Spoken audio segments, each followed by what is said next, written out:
I love sweet God magnet. Lobsters and I haven't told you grab it.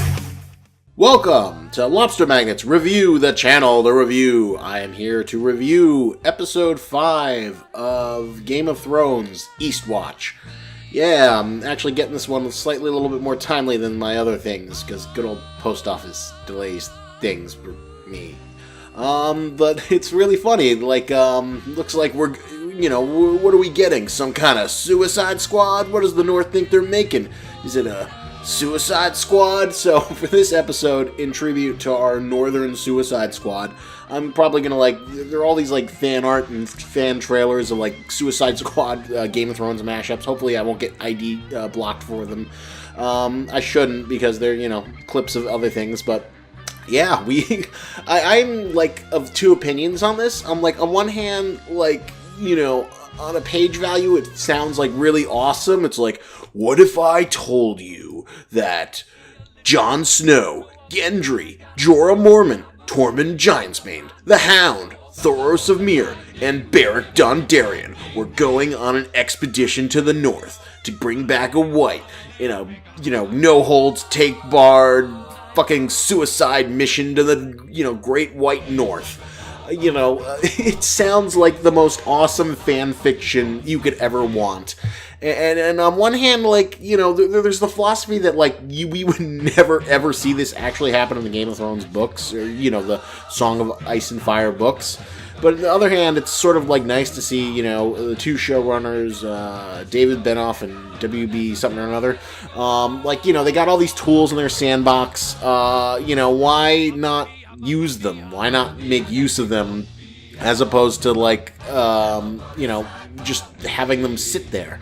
So in some way, but there's also the other hand in the sense that they're all doing this to kind of get Cersei on their side, but Cersei's already kind of going along with the armistice because she knows that her army's basically been defeated. All she's got left is Euron Greyjoy. And, he's out to sea and useless against dragons, and she's kind of being forced to. So it almost makes the whole, we need to go get a white to go prove that it's right.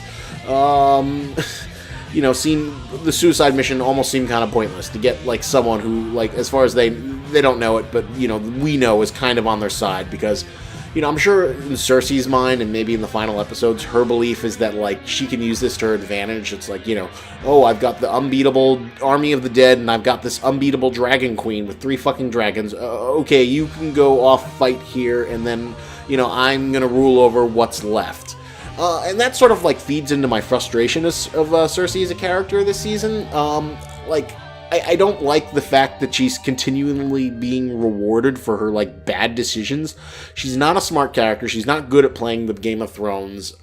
She's an impulsive, self-destructive character who has literally nothing protecting her from Daenerys' fucking Dothraki dragon horde, which, as we saw, despite losing all of her other allies, is all she really needs to take the Seven Kingdoms. Since there's, no force to oppose her, since every military's been, pretty much crippled and, destroyed at this point through the course of the War of 5 Kings, and now, I guess, the War of 2 Queens. And, she's got nothing. Even Jaime realizes this is a feudal battle that he's never gonna fucking win, and they just need to, try and negotiate something just for survival. And then there's also the implication that, the Lannister legacy will live on because Cersei might be pregnant, maybe. And it's Jesus Christ, do you really think your little incest child is going to be, supported by the people? Now that you're not even hiding the brother fucking? Who is going to get behind you, Cersei? You think you're, I'm the queen, I have all the power that I want, but you just basically, you have no allies except for one guy who's going to turn on you because you're not going to give him what he wants. And, I think Cersei, I the ending I really wanted to see, and I've said this before in my previous video reviews, is, I wanted Cersei to, be forced into a siege of King's Landing, and then she wants to use wildfire again to burn everything. or who knows, maybe she thinks she can, like, escape and lure Daenerys in and then burn her armies with wildfire, but she's gonna, like, sacrifice King's Landing to do it. And then Jaime says, oh, you're a horrible monster. And then he kills her, fulfilling the prophecy, and it turns out he's the Vargal because he was, like, born a few seconds after her, so he's technically her younger brother. Which, to me, would be, like, a perfect end for the character, because I don't like Cersei. You know, she's great when she's, like, you know, kind of like this malicious foil under the thumb of, like, you know, other smarter people like Tywin Lannister. I mean, Tywin Lannister said it himself, you know, I don't respect you because you're not you're a woman. I don't respect you because you're not as clever as you think you are. And that's pretty much Cersei to a T. So, you know, I just want her dead. I just want her to be over so we can, like, move on. But, you know, another interesting development is that, like, you know, I thought that, like, the season was going to go a very different direction than those leaked spoilers from a couple months ago, but now it looks like we are, because, like, they said that, like, oh, Jon Snow goes on a suicide mission to capture a white, but then, like, most of the people die, and, you know, but there's a lot of characters who are probably going to die, because, let's face it, like, I'd say Jorah Mormont's probably gone, Beric Dondarrion's probably gone, Thoros of Myr is probably not going to make it. I think maybe the Hound, maybe Gendry, but that's like pushing it. I mean, there is a fun sense that, like, oh, Baratheon's bastard and Eddard Stark's bastards are uniting together, fighting side by side, even though Gendry is, like, the least compelling character you could ever ask for in Game of Thrones in terms of, like, the many, many more side characters. The Hound, I think, will make it just because of the fact that, like, you know, he's strong as an ox, and we still need to have Clegane Bowl where he, like, fights his zombie resurrected brother. So, you know, to have him killed off would be, like, a little too early. You know, there's more to be... but, you know, Jorah Mormont, you know, he's the poor guy's got a death wish. He's not going to make it past. And, you know, it's kind of a terrible idea. So, but, yeah, it looks like, I think, you know, the old spoilers are going to hold true, that were rumored that, like, they're going to go get their white, but, you know, they're going to lose, like, a bunch of people on their suicide mission, and then there's going to be a big scene where, like, it looks like they're all cornered. The Night's King got them around by a huge army of the dead, but then, Daenerys comes in with her dragons, and she saves them, but the Night's King kills one of the dragons, and uses it as an undead mount to, like, mount the wall. And that's because, you know, as threatening as, like, the army of the dead is, they still haven't really told us, like, how they're gonna, like, get past the wall. I mean, we've seen the wildlings climb up the wall. Is that what they're gonna do? They're just gonna, like, kind of climb up it little by little? I mean, I guess that's possible. Supposedly there's magics that prevent them from going across. And, you know, in the actual books, there's this thing called the Horn of Winter, which is basically this mystical artifact. And it sort of ties in because, like, there's the Song of Fire, which is the dragon horn, which controls dragons, supposedly, that Euron Greyjoy finds in the books. And then there's the Song of Ice, which is the Horn of Winter, which can supposedly take down the wall. Both of these, you know, MacGuffin elements are completely gone from, like, the HBO series, as, you know, things have been streamlined considerably. And, you know, so in many ways, this was like a half and half episode. On, like, one hand, I was really, like, you know, I think the Suicide Squad's gonna be fun as hell. And at this point, it's like, it's better to see people have fun in the, you know, sandbox that George R.R. Martin has created. You know, as improbable and fan-fiction-y as it does sound, like Jon Snow, Gendry, Jorah Mormont, Tormund Giantsbane, the Hound, Thoros of Myr, and Beric Dondarrion are Westeros Suicide Squad. Yeah! Or, you know, what's that song? I forget the song, the Blitzkrieg bop that they played during the trailers that everyone loved for the Suicide Squad before they learned it was terrible. But, you know, I think it'll definitely be a fun episode. I just want Cersei to be dead. I just want her to be like... Ugh, she needs to die so badly. She's not a good villain, and I'm curious to see if, like, Euron Greyjoy is just going to be completely forgotten now that, you know, the story's sort of shifting towards a, like, you know, Cersei's having her, you know, hands tied behind her back and being forced into an armistice, given the fact that, excuse me, she's being forced into an armistice, given the fact that she, you know, doesn't really have anything else, and I'm sure there's going to be some big scenario where, like, you know, they're going to need her help to hold the line, and then she's going to, you know, betray them by not giving the troops she promised, because she wants the dead and Daenerys' troops to, you know, kill each other. But we'll have to wait and see if that happens. I think that was another rumor from the leak that might happen in the 7th episode. But it would be nice though if the 7th episode is like the Night's King actually like coming down into Westeros and like finally invading. So then, like, you know, the final season can just literally be just, like, balls to the wall action. Because even though this is, like, I'm trying to think, like, I mean, the Little Training Battle is, like, a pretty great set piece. But that's, like, well, we got the Raid of Casterly Rock, which was, like, a pretty big set piece, but it was kind of treated as an afterthought. And then we also got the Euron Greyjoy's Attack at Sea, which was a pretty big action set piece. But so far, I don't know, maybe I'm like comparing this to episode season 5, where they had like 2 really big set pieces. They had the arena scene, which was really good, and they also had Hardhome. So that's kind of like maybe wanted to like, we might get another one. For all we know, like, you know, the Suicide Squad might give us like a really cool set piece. But I feel like that's going to be a bit more of an intimate episode, you know, the next one that's coming up this week, than what we'd want to, but... You know, I just want Cersei dead. Cersei needs to die. She needs to die a horrible death because, you know, she's a terrible villain. She's not as smart as she thinks she is.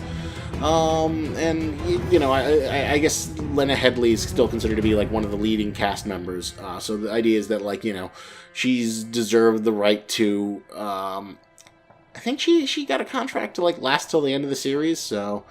She's not gonna, like, be taken out till, like, the very last season. She's gonna make it all the way to the end. Which is disappointing, but I guess, you know, without her, there aren't really any bad guys left, since, you know, it's just, like, her, Qyburn, and... Yeah, that's about... And Euron Greyjoy, but Euron Greyjoy's not a threat. He's gonna get his neck slashed, or, you know, I'm very curious to see if, like, Euron Greyjoy just falls off the face of the earth like Gendry did for 3 seasons when he spent rowing, or if he, like, comes back to, like, enact some kind of, like, revenge for the fact that Cersei didn't, like, pay him what he owed. But yeah, this was a decent episode. Oh, yes, and of course, how could I not talk about, like, you know, the scene with Randall Tarly, basically, you know, and his son, like, refusing to submit towards Daenerys' rule. And Daenerys was like, and that was, like, another thread I was kind of, like, expecting them to, like, delve in a little deeper. The idea that, like, you know, Daenerys, the Dragon Queen, you know, starting to become a little bit more Mad King-ish, and, like, you know, both Varys and Tyrion are drinking about how do they make her to be less, like, violent and, you know, potentially... you know, not be able to rule the 7 Kingdoms because she keeps on burning people alive, and that's not great for politics. And she does give them a choice, but, you know, Randall Tarly's the kind of person who's like, you know, I'm so honorable, I would never forsake my vows to the Queen, even if she's a horrible person. I am a true man of honor. You are a, you know, foreign, Western slut who comes from a foreign land and knows nothing about the chivalry and knights of Westeros. So, of course, him and his son is like, you know, I just want to be, like, a good guy. I want to make my daddy proud. And, you know, they both accept death by Drogon fire as opposed to, like, breaking their vow.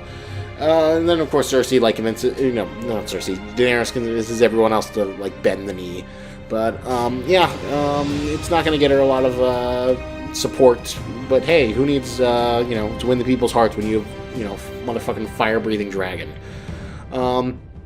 So, yeah, and that thread's kind of, like, dropped off. So, like, in some ways, like, that's my big complaint about the episode, and it sort of fits into what I was saying earlier. I don't like how, like, the sort of previous story threads, like the War of Two Queens, and, you know, the idea of, like, Daenerys using fire and force to overtake the kingdom and, you know, potentially becoming a destructive ruler is kind of, like, being swept under the carpet and pushed off to the side as we're, like, getting more into, like, the Night's King storyline. And I feel like the War of Two Queens should have had a more definitive ending, as opposed to, like, kind of being put on hold. And who knows, maybe that's what's going to happen, like, the last episode or second episode, you know, they're going to defeat the Night's King, many battles will be fought, many people will die, the Night's King will be defeated, and then it'll just basically be like, oh, can Cersei, like, do some sort of bullshit thing to, you know, come out on top, and she'll be the final villain outside of the Night's King. But, you know, in some ways you could say there's a thematic parallel between, like, this and, whatchamacallit, the episode of Rick and Morty that I'm going to review soon with the Rise of the Vindicators, where, like, you know, ooh, the evil villain is World Ender. World Ender's, like, you know, the thing that they gotta fight, and you could say the Night's King is like World Ender, in the sense that, like, he's not an interesting character, he's just like this elemental force that just kills things for reasons that we will never understand, we will never be interested in talking about. You know, with his, like, come at me, bro. And that, like, you know, just as World Ender's like this generic, like, you know, comic book bad guy. But the real villain is, of course, Drunk Rick. And you could say that, like, maybe after, like, you know, the night... you could say that after, basically, like, the Night's King is taken care of, that Cersei's the final villain, and that, like, her portrayal. And how funny would that be if she actually, like, wants, you know, wins the Iron Throne and, like, establishes an incest dynasty and manages to kill Jon Snow and Daenerys Targaryen. Oh my god, that would be the ultimate twist fuck you ending. They just have this, like, incest dynasty of Lannister, inbred Lannister children, and they're the ones who ultimately rule the Seven Kingdoms. That would be hilarious. But, you know, I don't see that happening. It's, you know, Jon Snow or Daenerys, probably Daenerys, and then they'll have, like, you know, their little incest relationship eventually. It's only a matter of time, sadly enough. And then we'll get the crying game moment where Sam Tarly, you know, who left the Citadel after accomplishing nothing. Oh man, that was a waste of a fucking storyline. Good old... You know, I fucking hate Sam. Sam's the worst. Sam's the ultimate Gary Stu self-insertion character who should have been killed 5 times over. And basically, he's like, you know, the only one that, like, George R.R. Martin can identify with. Just this fat, pudgy guy who can read, and that's his only superpower, and he likes flowery pursuits, and, you know, is hated by his father. You know, I fucking hate Sam. I really think he's just a huge waste of time. But yeah, overall, I'd say I'd give this episode, like, an 8. An 8. You know, move things along, and, you know, I love the Suicide Squad, even if it does feel a little bit fan-fiction-y and dumb. But, you know, this was an enjoyable episode. I'm not a huge fan of, like, all the developments, especially since it's going into the spoiler direction that, like, I was kind of, like, hoping it wouldn't, but, you know, I can sort of accept it. And, you know, it's going to lead to a really fun next episode, and I can't wait to see the Suicide Squad go beyond the wall. So yeah, this one I'm gonna plug, the terrible Suicide Squad movie. To go prep you up for the good version, go watch the terrible Suicide Squad movie, on Amazon, link below, or actually watch something you do want, and get Game of Thrones merchandise and action figures of all your favorite Suicide Squad members. I'm sure, Jorah Mormont would appreciate you buying him in action figure form. So, alright, thank you for listening to my commentary and watching the little random junk I, you know, put over it. Again, it was a pleasure doing this. Like, comment, subscribe. And remember, lobster's antennas, but don't you grab it. Maggots made of iron, lobsters made of meat.